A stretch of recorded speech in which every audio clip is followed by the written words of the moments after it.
बहुत ही प्यारे बच्चों, ਅੱਜ ਆਪਾਂ ਪੰਜਾਬੀ ਇਲੈਕਟਿਵ ਦੇ ਵਿੱਚ ਆਧੁਨਿਕ ਕਾਵਿ ਦੇ ਤਹਿਤ ਭਾਈ ਵੀਰ ਸਿੰਘ ਦੀਆਂ ਰਚਨਾਵਾਂ ਪੜ੍ਹਾਂਗੇ ਬੱਚਿਓ। ਅਤੇ ਜਿਵੇਂ ਭਾਈ ਵੀਰ ਸਿੰਘ ਜੀ ਆਧੁਨਿਕ ਪੰਜਾਬੀ ਦੇ ਜਿਹੜਾ ਕਾਵਿ ਹੈ ਉਸਦੇ ਪਿਤਾ ਨੇ ਬੱਚਿਓ, ਕਿਉਂਕਿ ਇਹਨਾਂ ਤੋਂ ਹੀ ਸ਼ੁਰੂਆਤ ਹੋਈ ਸੀ ਆਧੁਨਿਕ ਪੰਜਾਬੀ ਕਾਵਿ ਦੀ। ਸੋ ਇਹਨਾਂ ਦੀ ਜਿਹੜੀ ਰਚਨਾਵਾਂ ਨੇ ਬੱਚਿਓ, ਜਿਵੇਂ ਪਿੰਜਰੇ ਪਿਆ ਪੰਛੀ, ਠੀਕ ਹੈ ਨਾ, ਅਤੇ ਵੈਰੀ ਨਾਗ ਤੇਰਾ ਪਹਿਲਾ ਝਲਕਾ, ਇੱਛਾ ਬਲ ਅਤੇ ਡੂੰਘੀਆਂ ਸ਼ਾਮਾਂ ਪੰਜਾਬੀ ਇਲੈਕਟਿਵ ਦੇ ਵਿੱਚ ਸ਼ਾਮਿਲ ਕੀਤੀਆਂ ਗਈਆਂ ਹਨ। ਅਤੇ ਪਿੰਜਰੇ ਪਿਆ ਪੰਛੀ ਕਵਿਤਾ ਵਿੱਚ ਗੁਲਾਮੀ ਦੇ ਜੀਵਨ ਪ੍ਰਤੀ ਨਫ਼ਰਤ ਨੂੰ ਦਰਸਾਇਆ ਗਿਆ ਹੈ। ਵੈਰੀ ਨਾਗ ਤੇਰਾ ਪਹਿਲਾ ਝਲਕਾ ਕਵਿਤਾ ਵਿੱਚ ਝਰਨੇ ਦੀ ਪ੍ਰਕਿਰਤਿਕ ਜਿਹੜੀ ਸੁੰਦਰਤਾ ਉਸਨੂੰ ਬਿਆਨਿਆ ਗਿਆ ਹੈ, ਅਤੇ ਇੱਛਾ ਬਲ ਅਤੇ ਡੂੰਘੀਆਂ ਛਾਵਾਂ ਵਿੱਚ ਗਤੀਸ਼ੀਲਤਾ ਦੇ ਮਹੱਤਵ ਨੂੰ ਪ੍ਰਗਟਾਇਆ ਗਿਆ ਹੈ। ਸੋ ਬੱਚਿਓ, ਆਪਾਂ ਸ਼ੁਰੂ ਕਰਨ ਜਾ ਰਹੇ ਹਾਂ ਪੜ੍ਹਨਾ। ਸਭ ਤੋਂ ਪਹਿਲਾਂ ਹੈ ਪਿੰਜਰੇ ਪਿਆ ਪੰਛੀ। ਕੋਈ ਵੀ ਕਵਿਤਾ ਹੈ ਬੱਚਿਓ, ਕੋਈ ਵੀ ਨਾਟਕ ਹੈ, ਕਹਾਣੀ ਹੈ, ਲੇਖ ਹੈ, ਉਸ ਦਾ ਜਿਹੜਾ ਸਿਰਲੇਖ ਹੁੰਦਾ ਨਾ, ਟਾਈਟਲ ਹੁੰਦਾ ਹੈ, ਉਸ ਦੇ ਵਿੱਚ ਇਹ ਸਾਰਾ ਕੁਝ ਆ ਜਾਂਦਾ ਹੈ। ਅਤੇ ਕਿਉਂਕਿ ਉਹ ਸਾਰੇ ਦੇ ਸਾਰੇ ਪੈਰੇ ਦਾ, ਕਵਿਤਾ ਦਾ, ਕਹਾਣੀ ਦਾ ਨਿਚੋੜ ਹੁੰਦਾ ਹੈ। ਜਿਵੇਂ ਇਹਨਾਂ ਨੇ ਕਿਹਾ ਪਿੰਜਰੇ ਪਿਆ ਪੰਛੀ, ਹੁਣ ਕੋਈ ਵੀ ਪੰਛੀ ਪਿੰਜਰੇ ਦੇ ਵਿੱਚ ਹੈ, ਉਹ ਚੰਗੀ ਗੱਲ ਹੈ ਕਿ ਮਾੜੀ ਗੱਲ ਹੈ? ਹਾਂਜੀ, ਬਿਲਕੁਲ ਮਾੜੀ ਗੱਲ ਹੈ, ਕਿਉਂਕਿ ਪਿੰਜਰੇ ਪਿਆ ਪੰਛੀ ਮਾੜਾ ਹੀ ਹੁੰਦਾ ਹੈ ਬੱਚਿਓ, ਚੰਗਾ ਨਹੀਂ ਹੁੰਦਾ, ਕਿਉਂਕਿ ਉਹਦੀ ਪਿੰਜਰੇ ਦੇ ਵਿੱਚ ਰਹਿਣਾ ਫਿਤਰਤ ਨਹੀਂ ਹੈ, ਸਗੋਂ ਅਸਮਾਨਾਂ ਦੇ ਵਿੱਚ ਉੱਡਣਾ ਉਸਨੂੰ ਵਧੀਆ ਲੱਗਦਾ ਹੈ। ਠੀਕ ਹੈ ਨਾ, ਪੜ੍ਹਦੇ ਹਾਂ ਫਿਰ ਆਪਾਂ। ਠੀਕ ਹੈ, ਪਿੰਜਰੇ ਦੀ ਸਲਾਹਤ ਕਰਨ ਵਾਲੇ ਨੂੰ, ਠੀਕ ਹੈ, ਜਿਹੜਾ ਬੰਦੇ ਨੇ ਜਿਹੜੇ ਪਿੰਜਰੇ ਦੀ ਸਲਾਹਨਾ ਕੀਤੀ ਹੈ ਵੀ ਪਿੰਜਰਾ ਬਹੁਤ ਵਧੀਆ ਹੈ, ਜਿੰਨੇ ਵੀ ਸੋਹਣੇ ਪੰਛੀ ਨੇ ਉਹਨਾਂ ਨੂੰ ਪਿੰਜਰੇ ਦੇ ਵਿੱਚ ਰੱਖਿਆ ਜਾਂਦਾ ਹੈ। ਉਹਨਾਂ ਦਾ ਕੀ ਕਸੂਰ ਹੈ? ਸਿਰਫ ਇਹੀ ਕਸੂਰ ਹੈ ਵੀ ਉਹ ਸੋਹਣੇ ਹੁੰਦੇ ਨੇ। ਆਪਾਂ ਨੇ ਬੱਚਿਓ ਪਿੰਜਰੇ ਦੇ ਵਿੱਚ ਪੰਛੀ ਨਹੀਂ ਰੱਖਣੇ ਹੈਗੇ, ਠੀਕ ਹੈ, ਉਹਨਾਂ ਨੂੰ ਖੁੱਲ੍ਹੀਆਂ ਉਡਾਰੀਆਂ ਦੇ ਵਿੱਚ ਉਡਾਉਣਾ ਹੈ। ਅਗਰ ਆਪਾਂ ਨੂੰ ਕੋਈ ਇੱਕ ਕਮਰੇ ਦੇ ਵਿੱਚ ਬੰਦ ਕਰ ਦੇਵੇ ਤਾਂ ਆਪਾਂ ਸਹਿਣ ਕਰਾਂਗੇ ਬੱਚਿਓ? ਬਿਲਕੁਲ ਵੀ ਨਹੀਂ ਕਰ ਸਕਦੇ, ਕਿਉਂਕਿ ਕੁਦਰਤ ਨੇ ਹਰ ਕਿਸੇ ਨੂੰ ਧਰਤੀ 'ਤੇ ਭੇਜਿਆ। ਧਰਤੀ ਇਕੱਲੀ ਆਪਣੀ ਨਹੀਂ, ਹਰ ਕਿਸੇ ਦੀ ਹੈ, ਚਾਹੇ ਉਹ ਕੋਈ ਪੰਛੀ ਹੈ, ਜਾਨਵਰ ਹੈ, ਠੀਕ ਹੈ, ਛੋਟੇ ਛੋਟੇ ਕੀੜੇ ਮਕੌੜੇ ਨੇ। ਇਸ ਕਰਕੇ ਇਨਸਾਨ ਨੂੰ ਇਹ ਕੋਈ ਹੱਕ ਨਹੀਂ ਹੈ ਵੀ ਉਹ ਦੂਜਿਆਂ ਨੂੰ ਗੁਲਾਮ ਬਣਾਏ। ਠੀਕ ਹੈ ਬੱਚਿਓ, ਦੇਖਦੇ ਹਾਂ ਫਿਰ ਭਾਈ ਵੀਰ ਸਿੰਘ ਜੀ ਕੀ ਕਹਿੰਦੇ ਨੇ। ਜ਼ਾਲਮ ਖੜਾ ਹਵਾ ਖੁੱਲ੍ਹੀ ਵਿੱਚ, ਆਖੇ ਪਿੰਜਰਾ ਸੋਹਣਾ। ਮਤਲਬ ਇਹਦੇ ਵਿੱਚ ਬੱਚੋ ਸਮਝਾਉਣ ਦੀ ਵੈਸੇ ਗੱਲ ਕੋਈ ਨਹੀਂ, ਆਪਾਂ ਵਿਆਖਿਆ ਕਰਾਂਗੇ, ਪਰ ਤੁਸੀਂ ਕੋਸ਼ਿਸ਼ ਕਰਿਆ ਕਰੋ ਖੁਦ ਪੜ੍ਹਨ ਦੀ ਬੱਚਿਓ। ਠੀਕ ਹੈ ਨਾ, ਰੱਟੇ ਨਹੀਂ ਲਾਉਣੇ। ਇਹ ਤਾਂ ਬਹੁਤ ਸੋਹਣੀਆਂ ਚੀਜ਼ਾਂ ਨੇ ਜਿਹੜੀਆਂ ਦਿਲ ਨੂੰ ਛੂੰਹਦੀਆਂ ਨੇ ਆਪਣੇ। ਜ਼ਾਲਮ ਖੜਾ ਹਵਾ ਖੁੱਲ੍ਹੀ ਵਿੱਚ, ਆਖੇ ਪਿੰਜਰਾ ਸੋਹਣਾ, ਵਿੱਚ ਆ ਜਾਵੇਂ ਫਿਰ ਮੈਂ ਪੁੱਛਾਂ, ਕਿੰਨਾ ਹੈ ਮਨਮੋਹਣਾ। ਪਰ ਤੋਂ ਹੀਨ ਧਰਾ ਦੇ ਕੈਦੀ, ਉਹ ਮੂਰਖ ਦਿਲ ਕਰੜੇ, ਉੱਡਣ ਹਾਰੇ ਪੰਛੀ ਨੂੰ ਇਹ ਸੋਹਣਾ ਹੈ ਜਿੰਦ ਕੋਣਾ। ਸੋ ਬੱਚਿਓ, ਇਸ ਦੇ ਜੋ ਪ੍ਰਸੰਗ ਹੈ ਨਾ, ਆਪਾਂ ਸਾਰੀ ਦੀ ਸਾਰੀ ਕਵਿਤਾ ਦਾ ਕਿਸ ਤਰ੍ਹਾਂ ਲਿਖਾਂਗੇ। ਇਹ ਕਾਵਿ ਟੋਟਾ ਆਧੁਨਿਕ ਪੰਜਾਬੀ ਕਾਵਿ ਝਲਕਾਂ ਅਤੇ ਇਤਿਹਾਸ ਪੁਸਤਕ ਵਿੱਚ ਦਰਜ ਭਾਈ ਵੀਰ ਸਿੰਘ ਦੀ ਕਵਿਤਾ ਪਿੰਜਰੇ ਪਿਆ ਪੰਛੀ ਵਿੱਚੋਂ ਲਿਆ ਗਿਆ ਹੈ। ਇਸ ਕਵਿਤਾ ਵਿੱਚ ਪਿੰਜਰੇ ਵਿੱਚ ਪਿਆ ਪੰਛੀ ਪਿੰਜਰੇ ਦੀ ਸਲਾਹਤਾ ਕਰਨ ਵਾਲੇ ਮਨੁੱਖ ਨਾਲ ਦੋ ਚਾਰ ਖਰੀਆਂ ਖਰੀਆਂ ਗੱਲਾਂ ਕਰਦਾ ਹੈ, ਜਿਸ ਨੇ ਉਸ ਨੂੰ ਉੱਡਣ ਹਾਰੇ ਪੰਛੀ ਨੂੰ ਪਿੰਜਰੇ ਵਿੱਚ ਕੈਦ ਕਰ ਲਿਆ ਹੈ। ਹੁਣ ਉਹ ਕੀ ਕਹਿੰਦੇ ਨੇ? ਜ਼ਾਲਮ ਖੜਾ ਹਵਾ ਖੁੱਲ੍ਹੀ ਵਿੱਚ, ਠੀਕ ਹੈ, ਵੀ ਜ਼ਾਲਮ ਜਿਹੜਾ ਬਾਹਰ ਖੜਾ ਏ, ਵੀ ਤੂੰ ਹਵਾ ਖੁੱਲ੍ਹੀ ਦੇ ਵਿੱਚ ਖੜਾ ਏ, ਮਤਲਬ ਪਿੰਜਰੇ ਵਾਲਾ ਪੰਛੀ ਉਸ ਨੂੰ ਕਹਿ ਰਿਹਾ ਹੈ। ਆਖੇ ਪਿੰਜਰਾ ਸੋਹਣਾ, ਤੂੰ ਦੇਖ ਕੇ ਕਹਿ ਰਿਹਾ ਵੀ ਪਿੰਜਰਾ ਬਹੁਤ ਸੋਹਣਾ। ਵਿੱਚ ਆ ਜਾਵੇਂ ਫਿਰ ਮੈਂ ਪੁੱਛਾਂ, ਵੀ ਤੂੰ ਇੱਕ ਵਾਰ ਵਿੱਚ ਆ ਜੇ, ਫਿਰ ਮੈਂ ਤੈਨੂੰ ਪੁੱਛਾਂ ਕਿੰਨਾ ਹੈ ਮਨਮੋਹਣਾ, ਵੀ ਦੇਖਦੇ ਹਾਂ ਵੀ ਕਿੰਨਾ ਕਿ ਮਨਮੋਹਣਾ ਏ। ਪਰ ਤੋਂ ਹੀਨ ਧਰਾ ਦੇ ਕੈਦੀ, ਠੀਕ ਹੈ ਨਾ, ਪਰ ਕੀ ਹੁੰਦੇ ਨੇ ਬੱਚਿਓ? ਖੰਭ ਹੁੰਦੇ ਨੇ, ਵੀ ਅਸੀਂ ਖੰਭਾਂ ਤੋਂ ਹੀਣ ਹੈ, ਧਰਾ ਦੇ ਕੈਦੀ, ਵੀ ਮਤਲਬ ਧਰਤੀ ਦੇ ਇੱਕ ਕੈਦ ਦੇ ਵਿੱਚ ਰਹਿ ਰਹੇ ਹਾਂ ਅਸੀਂ, ਇਸ ਦਾ ਕਿੱਥੇ ਅਸਮਾਨਾਂ ਦੇ ਵਿੱਚ ਉੱਡਣਾ ਹੈ। ਠੀਕ ਹੈ ਨਾ, ਕੈਦ ਦੇ ਵਿੱਚ ਕਰ ਦਿੱਤੇ ਗਏ ਆ। ਉਹ ਮੂਰਖ ਦਿਲ ਕਰੜੇ, ਵੀ ਤੂੰ ਮੂਰਖ ਆ ਬਹੁਤ ਜ਼ਿਆਦਾ, ਇੰਨਾ ਤੇਰਾ ਦਿਲ ਕਰੜਾ ਏ, ਮਤਲਬ ਤੈਨੂੰ ਸਮਝ ਨਹੀਂ ਆਉਂਦੀ ਸੰਵੇਦਨਾ ਦੀ। ਉੱਡਣ ਹਾਰੇ ਪੰਛੀ ਨੂੰ ਇਹ ਸੋਹਣਾ ਹੈ ਜਿੰਦ ਕੋਣਾ, ਵੀ ਜਿਹੜੇ ਉੱਡਣ ਹਾਰੇ ਪੰਛੀ ਨੇ, ਅਸਮਾਨ ਦੇ ਵਿੱਚ ਉੱਡਦੇ ਨੇ, ਉਹਨਾਂ ਲਈ ਇਹ ਕੀ ਹੈ? ਇੱਕ ਜਿੰਦ ਨੂੰ ਖੋਹਣਾ ਏ, ਮਾਰਨ ਵਾਲਾ ਇਹ। ਜ਼ਾਲਮ ਨੂੰ ਰੰਗ ਸੋਹਣਾ ਲੱਗੇ, ਵੀ ਤੈਨੂੰ ਤਾਂ ਬਹੁਤ ਸੋਹਣੇ ਰੰਗ ਲੱਗਦੇ ਨੇ, ਠੀਕ ਹੈ ਨਾ, ਵੀ ਤੂੰ ਜ਼ਾਲਮ ਆ ਇੱਕ, ਤੈਨੂੰ ਸੋਹਣਾ ਰੰਗ ਲੱਗ ਰਿਹਾ ਏ, ਠੀਕ ਹੈ। ਮਿੱਠੀ ਲੱਗੀ ਬਾਣੀ ਵੀ ਮੈਂ ਤੈਨੂੰ ਸੋਹਣਾ ਲੱਗਿਆ, ਮੇਰਾ ਰੰਗ ਰੂਪ ਤੈਨੂੰ ਸੋਹਣਾ ਲੱਗਿਆ, ਮੇਰੀ ਬਾਣੀ ਹੈ ਜਿਹੜੀ ਤੈਨੂੰ ਉਹ ਮਿੱਠੀ ਪਿਆਰੀ ਲੱਗੀ। ਵਾਹ ਵਾਹ ਕਦਰ ਗੁਣਾਂ ਦੀ ਪਾਈ ਵੀ ਜਿਹੜੇ ਮੇਰੇ ਗੁਣਾਂ ਦੀ ਕਦਰ ਸੀ, ਮੇਰੇ ਸੁਹੱਪਣ ਦੀ ਕਦਰ ਸੀ ਵੀ ਤੂੰ ਬਹੁਤ ਸੋਹਣੀ ਕਦਰ ਪਾਈ ਹੈ ਉਸਦੀ। ਛੈਕੇ ਜਾਲੀ ਤਾਣੀ ਵੀ ਤੂੰ ਕੀ ਕੀਤਾ ਵੀ ਮੈਨੂੰ ਭਰਮਾ ਕੇ, ਠੀਕ ਹੈ, ਚੋਗਾ ਪਾ ਕੇ ਤੂੰ ਮੈਨੂੰ ਕੀ ਕਰਤਾ, ਲੁੱਕ ਕੇ। ਛੈਕੇ ਦਾ ਮਤਲਬ ਹੁੰਦਾ ਲੁੱਕ ਕੇ, ਤੂੰ ਮੈਨੂੰ ਕੀ ਕੀਤਾ, ਜਾਲ ਤਾਣ ਦਿੱਤਾ। ਠੀਕ ਹੈ ਨਾ, ਇੱਦਾਂ ਹੀ ਕਰਦੇ ਨੇ ਬੱਚੇ ਜਿਹੜੇ ਸ਼ਿਕਾਰੀ ਹੁੰਦੇ ਨੇ, ਦਾਣੇ ਪਾ ਕੇ ਪੰਛੀ ਦਾਣੇ ਚੁਗਣ ਆ ਜਾਂਦੇ ਨੇ ਅਤੇ ਫਿਰ ਉਹਨਾਂ ਨੂੰ ਕੀ ਕਰ ਲੈਂਦੇ ਨੇ, ਜਾਲ ਪਾ ਕੇ ਫੜ ਲੈਂਦੇ ਨੇ। ਪਕੜ ਪਿੰਜਰੇ ਪਾਇਆ ਵਿਛੋੜਿਆ ਸਾਖ ਸਨੇਹੀਆ ਕੋਲੋਂ। ਠੀਕ ਹੈ, ਵੀ ਤੂੰ ਮੈਨੂੰ ਪਿੰਜਰੇ ਦੇ ਵਿੱਚ ਪਕੜ ਕੇ ਕਿਹਨਾਂ ਕੋਲੋਂ ਮੈਨੂੰ ਵਿਛੇੜਤਾ, ਮੇਰੇ ਸਾਥੀਆਂ ਦੇ ਕੋਲੋਂ। ਭੱਠ ਪਏ ਇਹ ਕਦਰ ਤੁਹਾਡੀ ਖੇ ਇਹ ਯਾਰੀ ਲਾਣੀ ਵੀ ਤੇਰੀ ਇਹ ਭੱਠ ਪਏ ਵੀ ਮਤਲਬ ਭੱਠੀ ਦੇ ਵਿੱਚ ਪੈਣਾ, ਭੱਠੀ 'ਚ ਆਪਾਂ ਦਾਣੇ ਭੁੰਨਦੇ ਆ ਨਾ, ਵੀ ਇਹ ਭੱਠੀ ਦੇ ਵਿੱਚ ਪੈ ਜੇ ਜੋ ਤੇਰੀ ਇਹ ਕਦਰ ਤੂੰ ਮੇਰੀ ਕੀਤੀ ਹੈ ਮੇਰੇ ਸੁਹੱਪਣ ਦੀ। ਠੀਕ ਹੈ, ਖੇ ਇਹ ਯਾਰੀ ਲਾਣੀ ਵੀ ਤੂੰ ਮੈਨੂੰ ਲਿਆ ਕੇ ਰੱਖ ਲਿਆ ਆਪਣਾ ਦੋਸਤ ਬਣਾ ਕੇ। ਇਹੋ ਜਿਹੀ ਤੇਰੀ ਯਾਰੀ ਹੈ ਜਿਹੜੀ ਉਹ ਖੇ ਕੀ ਹੁੰਦੇ ਆ, ਸਵਾਹ, ਵੀ ਇੱਕ ਤਰ੍ਹਾਂ ਨਾਲ ਸਵਾਹ ਹੈ, ਤੂੰ ਮੇਰੇ ਨਾਲ ਇਹੋ ਜਿਹੀ ਯਾਰੀ ਲਾਈ ਹੈ। ਅਤੇ ਮੈਨੂੰ ਕੀ ਕਰਤਾ, ਉਮਰਾਂ ਲਈ ਤੂੰ ਕੀ ਕਰਤਾ, ਕੈਦ ਕਰਕੇ ਬਿਠਾ ਦਿੱਤਾ। ਸੋ ਬੱਚਿਓ, ਆਪਾਂ ਨੂੰ ਪੰਛੀਆਂ ਨੂੰ ਕੈਦ ਨਹੀਂ ਕਰਨਾ ਚਾਹੀਦਾ। ਦੇਖੋ ਆਪਾਂ ਨੂੰ ਕੋਈ ਕੈਦ ਕਰੇ ਆਪਾਂ ਨੂੰ ਕਿੱਦਾਂ ਲੱਗੇਗਾ।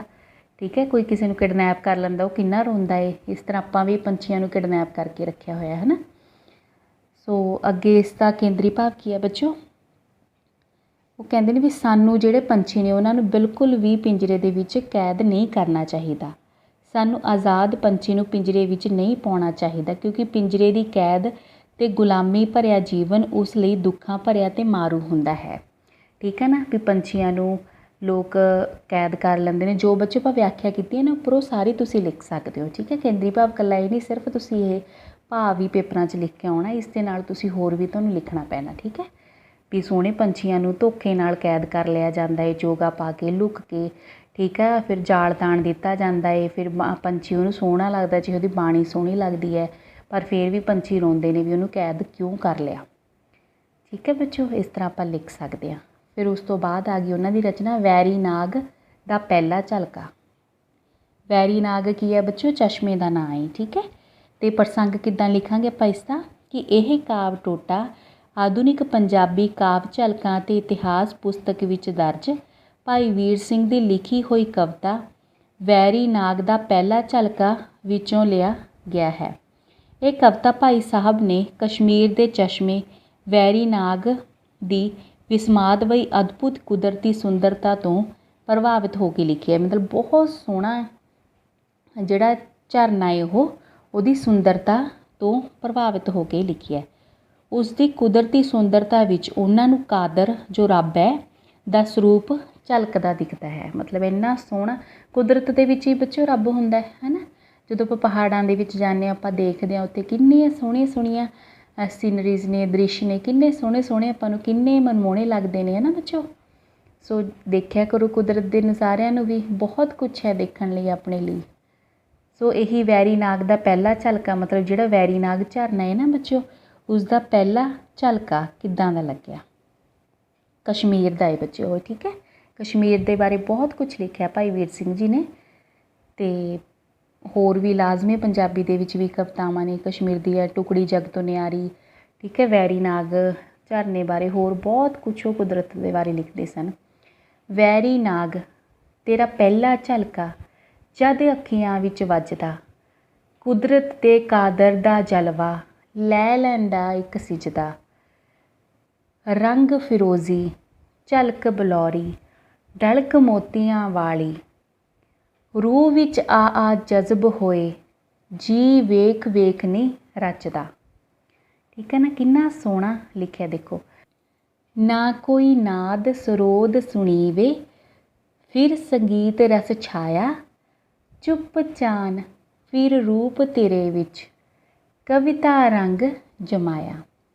ਚੁੱਪ ਚਾਨ ਫਿਰ ਰੂਪ ਤੇਰੇ ਵਿੱਚ ਕਵਿਤਾ ਰੰਗ ਜਮਾਇਆ, ਸਰਦ ਸਰਦ ਪਰ ਛੂਹਿਆ ਤੈਨੂੰ ਰੂਹ ਸਰੂਰ ਵਿੱਚ ਆਵੇ, ਗਹਿਰ ਗੰਭੀਰ ਅਡੋਲ ਸੁਹਾਵੇ, ਤੈਂ ਕਿਆ ਜੋਗ ਕਮਾਇਆ। ਦੇਖੋ ਫਿਰ ਕਿੰਨਾ ਸੋਹਣਾ ਝਰਨਾ ਹੈ ਅਤੇ ਕਿੰਨਾ ਸੋਹਣਾ ਉਸ ਬਾਰੇ ਲਿਖਿਆ ਹੈ। ਪ੍ਰਸੰਗ ਕਿੱਦਾਂ ਲਿਖਾਂਗੇ ਬੱਚਿਓ ਆਪਾਂ ਕਿ ਇਹ ਕਾਵਿ ਟੋਟਾ ਆਧੁਨਿਕ ਪੰਜਾਬੀ ਕਾਵਿ ਝਲਕਾਂ ਅਤੇ ਇਤਿਹਾਸ ਪੁਸਤਕ ਵਿੱਚ ਦਰਜ ਭਾਈ ਵੀਰ ਸਿੰਘ ਦੀ ਲਿਖੀ ਹੋਈ ਕਵਿਤਾ ਵੈਰੀ ਨਾਗ ਦਾ ਪਹਿਲਾ ਝਲਕਾ ਵਿੱਚੋਂ ਲਿਆ ਗਿਆ ਹੈ।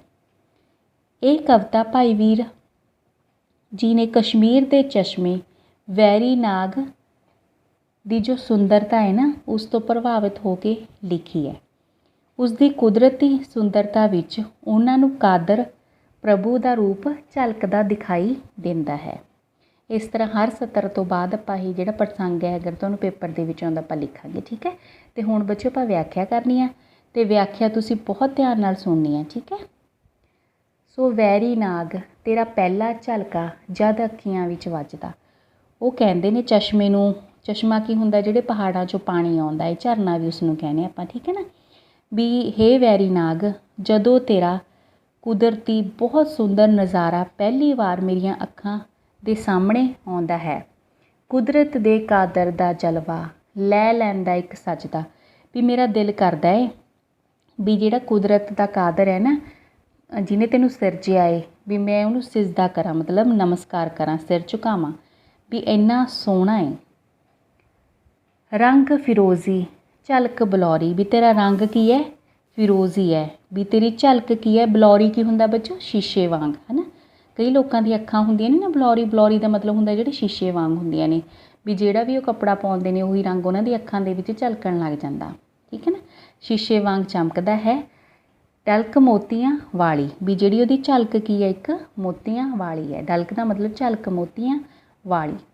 ਰੂਹ ਵਿੱਚ ਆ ਜਜ਼ਬ ਹੋਏ, ਜੀ ਵੇਖ ਵੇਖ ਨਹੀਂ ਰੱਜਦਾ। ਵੀ ਉਹ ਮੇਰੀ ਰੂਹ ਦੇ ਵਿੱਚ ਵਾਰ-ਵਾਰ ਆ ਕੇ ਜਜ਼ਬ ਹੋ ਰਿਹਾ, ਵੀ ਮੈਨੂੰ ਸਕੂਨ ਦੇ ਰਿਹਾ, ਠੀਕ ਹੈ ਨਾ। ਮੇਰਾ ਜੀ ਵੇਖ ਵੇਖ ਕੇ ਨਹੀਂ ਰੱਜਦਾ, ਦਿਲ ਕਰਦਾ ਮੈਂ ਦੇਖੀ ਜਾਵਾਂ। ਨਾ ਕੋਈ ਨਾਦ ਸਰੋਦ ਸੁਣੇ ਵੇ, ਵੀ ਮੈਨੂੰ ਕੋਈ ਨਹੀਂ ਲੱਗ ਰਿਹਾ ਵੀ ਕੋਈ ਸੰਗੀਤ ਵੱਜ ਰਿਹਾ। ਨਾਦ ਸਰੋਦ ਦਾ ਮਤਲਬ ਕੀ ਹੁੰਦਾ ਬੱਚੋ, ਕੋਈ ਰਾਗ ਨਹੀਂ ਲੱਗ ਰਿਹਾ ਮੈਨੂੰ, ਕੋਈ ਸੰਗੀਤ ਨਹੀਂ ਨਜ਼ਰ ਆ ਰਿਹਾ। ਫਿਰ ਸੰਗੀਤ ਰਸ ਛਾਇਆ, ਫਿਰ ਵੀ ਚਾਰੇ ਪਾਸੇ ਕੀ ਹੈ, ਇੱਕ ਸੰਗੀਤ ਰਸ ਛਾਇਆ ਹੋਇਆ ਹੈ। ਚੁੱਪ ਚਾਨ ਫਿਰ ਰੂਪ ਤੇਰੇ ਵਿੱਚ ਕਵਿਤਾ ਰੰਗ ਜਮਾਇਆ, ਵੀ ਤੇਰੇ ਜਿਹੜੀ ਸੁੰਦਰਤਾ ਨੂੰ ਦੇਖ ਕੇ ਆਲੇ ਦੁਆਲੇ ਦੀ ਚੁੱਪ ਜਿਹੜੀ ਵਰਤੀ ਹੋਈ ਹੈ, ਇੱਕ ਸੰਗੀਤ ਚੱਲ ਰਿਹਾ, ਮੇਰਾ ਦਿਲ ਕਰ ਰਿਹਾ, ਠੀਕ ਹੈ ਨਾ, ਵੀ ਮੈਂ ਕਵਿਤਾ ਲਿਖਾਂ। ਸਰਦ ਸਰਦ ਪਰ ਛੂਹਿਆ ਤੈਨੂੰ ਰੂਹ ਸਰੂਰ ਵਿੱਚ ਆਵੇ।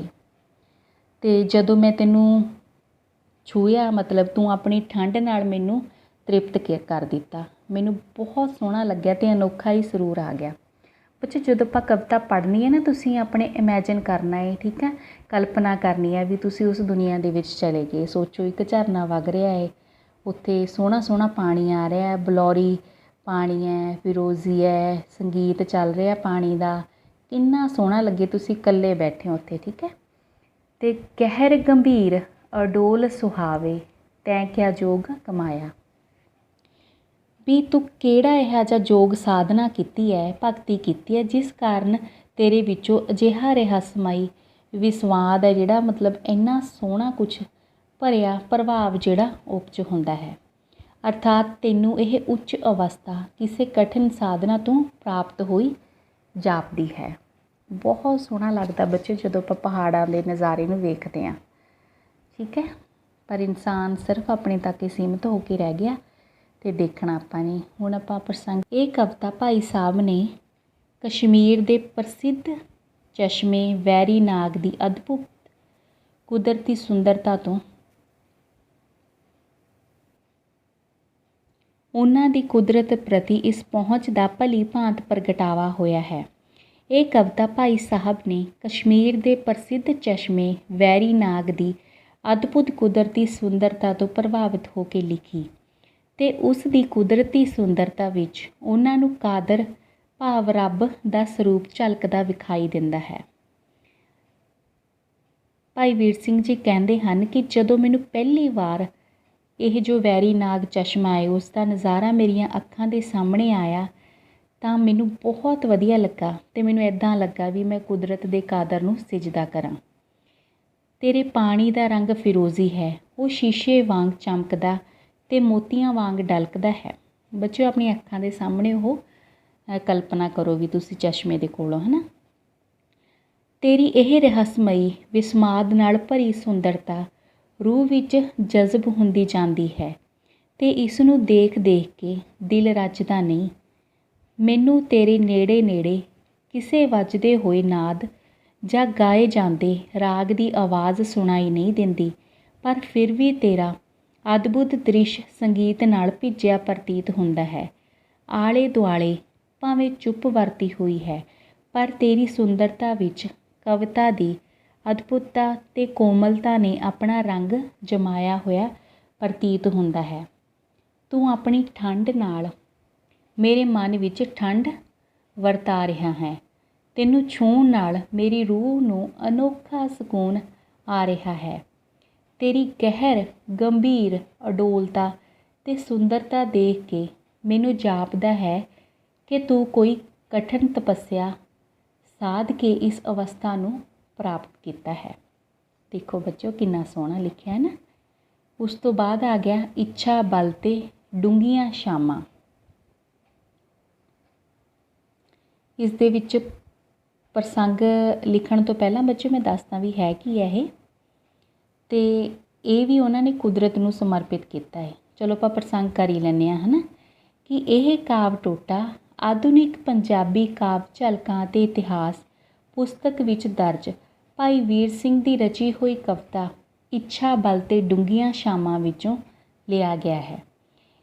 ਇਸ ਕਵਿਤਾ ਵਿੱਚ ਕਵੀ ਨੇ ਸਾਰੀ ਕੁਦਰਤ ਚੇਤਨ ਰੂਪ ਵਿੱਚ ਕਿਸੇ ਰਹੱਸਮਈ ਉਦੇਸ਼ ਦੇ ਆਹਰ ਵਿੱਚ ਲੱਗੀ ਹੋਈ ਪ੍ਰਤੀਤ ਹੁੰਦੀ ਹੈ। ਇਸ ਵਿੱਚ ਉਹ ਕਸ਼ਮੀਰ ਦੇ ਚਸ਼ਮੇ ਇੱਛਾ ਬਲ ਨਾਲ ਪ੍ਰਸ਼ਨ ਉੱਤਰ ਕਰਦਾ ਹੈ। ਇਸ ਕਵਿਤਾ ਦੇ ਪਹਿਲੇ ਭਾਗ ਵਿੱਚ ਕਵੀ ਚਸ਼ਮੇ ਨੂੰ ਇੱਕ ਪ੍ਰਸ਼ਨ ਦੁਆਰਾ ਇਹ ਪੁੱਛਦਾ ਹੈ ਕਿ ਸ਼ਾਮ ਪੈਣ ਨਾਲ ਜਦੋਂ ਸਾਰੀ ਕੁਦਰਤ ਟਿਕ ਗਈ ਹੈ ਤਾਂ ਉਸਨੇ ਚੱਲਣਾ ਕਿਉਂ ਜਾਰੀ ਰੱਖਿਆ। ਕਵਿਤਾ ਦੇ ਦੂਜੇ ਭਾਗ ਵਿੱਚ ਚਸ਼ਮੇ ਦਾ ਉੱਤਰ ਅੰਕਿਤ ਹੈ, ਜਿਸ ਵਿੱਚ ਉਹ ਦੱਸਦਾ ਹੈ ਕਿ ਪ੍ਰੀਤਮ ਦੇ ਮਿਲਾਪ ਦੀ ਲਗਨ ਰੱਖਣ ਵਾਲੇ ਕਦੇ ਆਰਾਮ ਨਹੀਂ ਕਰਦੇ ਅਤੇ ਉਸ ਦਾ ਮਿਲਾਪ ਪ੍ਰਾਪਤ ਕਰਨ ਦੀ ਧੁਨ ਵਿੱਚ ਰਾਤ ਦਿਨ ਚੱਲਦੇ ਰਹਿੰਦੇ ਹਨ। ਸੋ ਪਹਿਲਾਂ ਵੀ ਦੇਖੋ ਬੱਚਿਓ ਚਸ਼ਮੇ ਬਾਰੇ ਸੀ। ਚਸ਼ਮਾ ਕੀ ਹੁੰਦਾ, ਜਿਹੜਾ ਪਹਾੜਾਂ ਤੋਂ ਪਾਣੀ ਆਉਂਦਾ ਹੈ।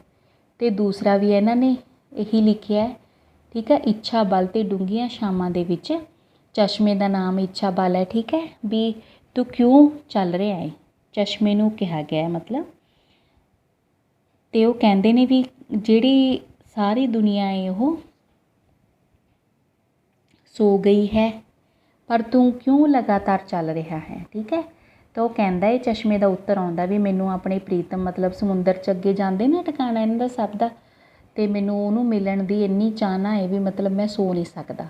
ਇਸ ਤਰ੍ਹਾਂ ਜਦੋਂ ਤੁਸੀਂ ਕੋਈ ਮੰਜ਼ਿਲ ਮਿੱਥ ਲੈਂਦੇ ਹੋ ਨਾ ਬੱਚਿਓ, ਫਿਰ ਤੁਹਾਨੂੰ ਨੀਂਦ ਨਹੀਂ ਆਉਂਦੀ। ਫਿਰ ਤੁਹਾਨੂੰ ਇਹ ਹੁੰਦਾ ਵੀ ਅਸੀਂ ਇਹ ਮੰਜ਼ਿਲ ਨੂੰ ਪ੍ਰਾਪਤ ਕਰਨਾ ਹੀ ਕਰਨਾ ਹੈ, ਅਤੇ ਤੁਸੀਂ ਅੰਤ ਦੇ ਵਿੱਚ ਕਰ ਲਓਗੇ, ਠੀਕ ਹੈ। ਇਸ ਤਰ੍ਹਾਂ ਇਹ ਕੁਦਰਤ ਦੇ ਬਾਰੇ ਲਿਖਦੇ ਨੇ।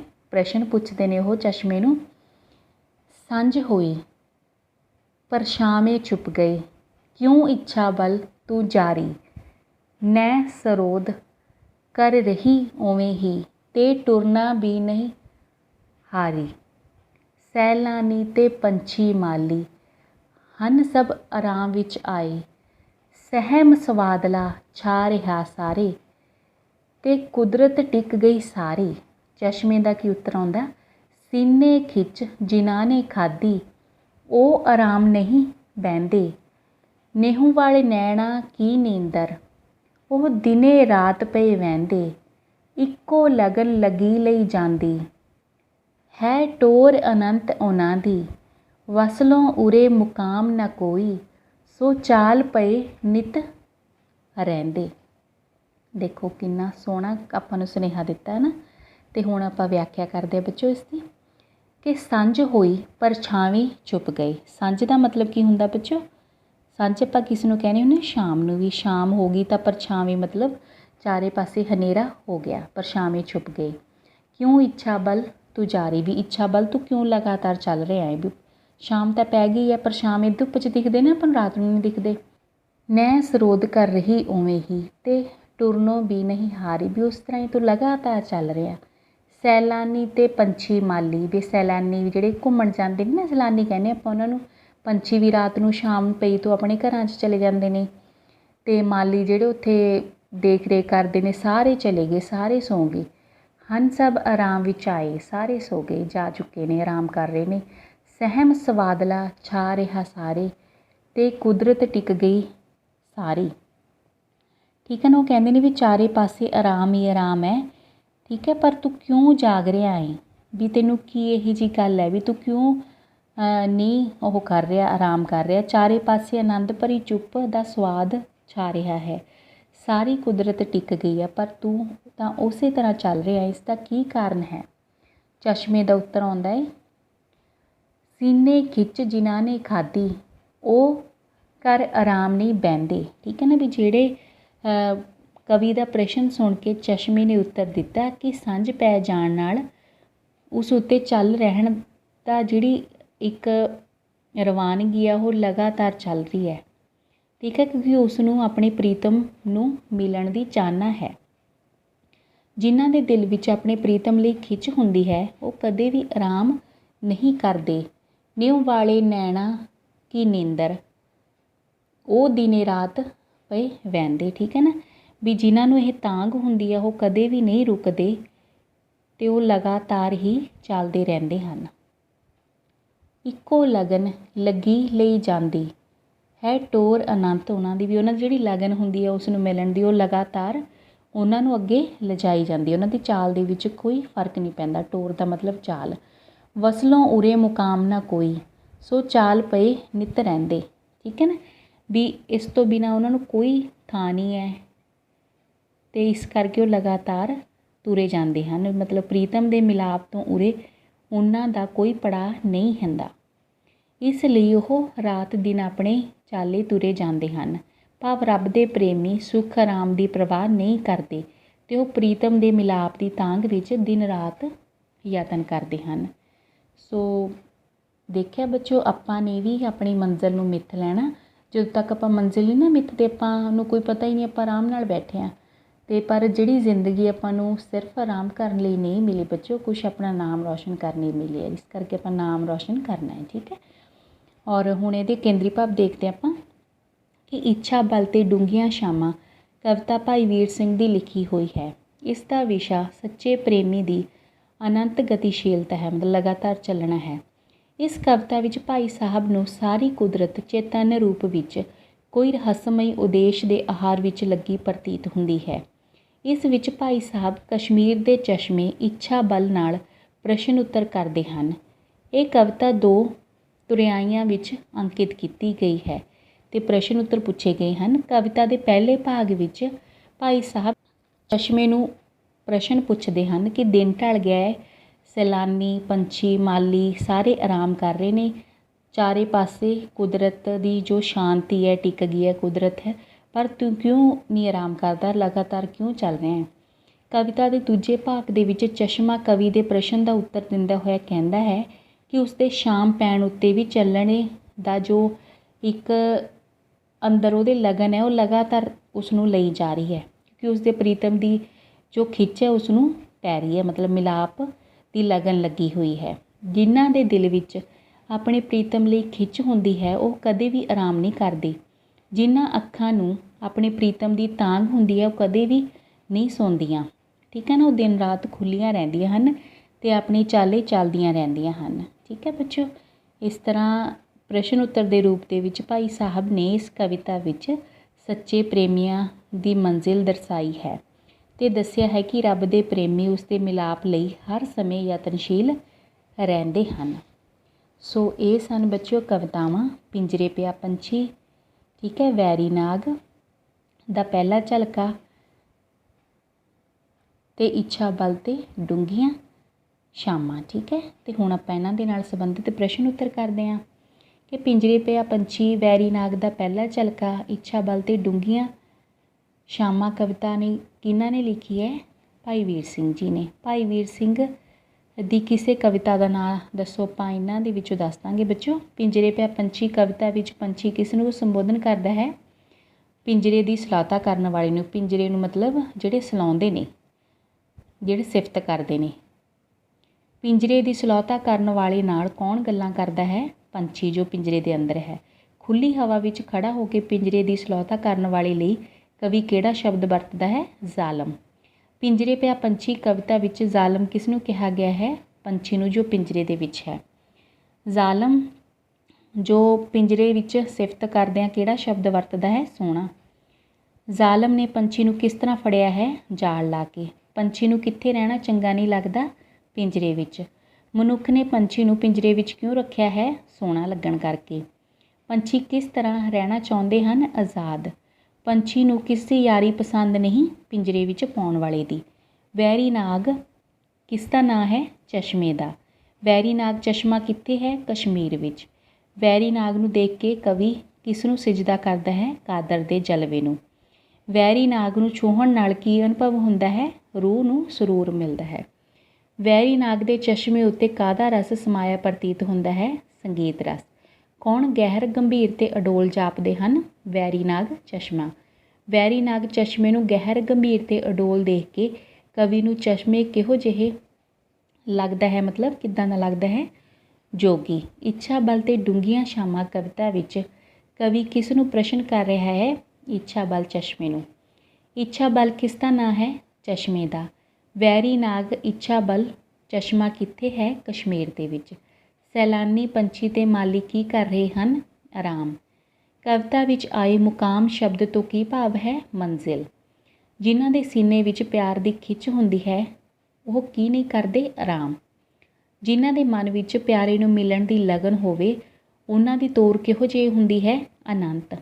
ਇੱਛਾ ਬਲ ਤੇ ਡੂੰਘੀਆਂ ਛਾਵਾਂ ਕਵਿਤਾ ਵਿੱਚ ਕਿਹਨਾਂ ਦੀ ਮੰਜ਼ਿਲ ਦਾ ਜ਼ਿਕਰ ਹੈ? ਪਿਆਰ ਕਰਨ ਵਾਲੇ ਦੀ, ਮਤਲਬ ਪਰਮਾਤਮਾ ਨੂੰ ਮਿਲਣ ਵਾਲਿਆਂ ਦੀ। ਠੀਕ ਹੈ ਬੱਚਿਓ। ਸੋ ਇਹ ਸਨ ਭਾਈ ਵੀਰ ਸਿੰਘ ਜੀ ਦੀਆਂ ਰਚਨਾਵਾਂ, ਵਿਆਖਿਆ, ਕੇਂਦਰੀ ਭਾਵ ਅਤੇ ਪ੍ਰਸ਼ਨ ਉੱਤਰ। ਮੈਨੂੰ ਪੂਰਾ ਯਕੀਨ ਹੈ ਬੱਚਿਓ ਕਿ ਤੁਹਾਨੂੰ ਪੂਰੀ ਤਰ੍ਹਾਂ ਹੀ ਸਮਝ ਆਏ ਹੋਣਗੇ। ਪੜ੍ਹਿਆ ਕਰੋ ਬੱਚਿਓ ਪੰਜਾਬੀ ਸਾਹਿਤ। ਠੀਕ ਹੈ ਨਾ। ਧੰਨਵਾਦ।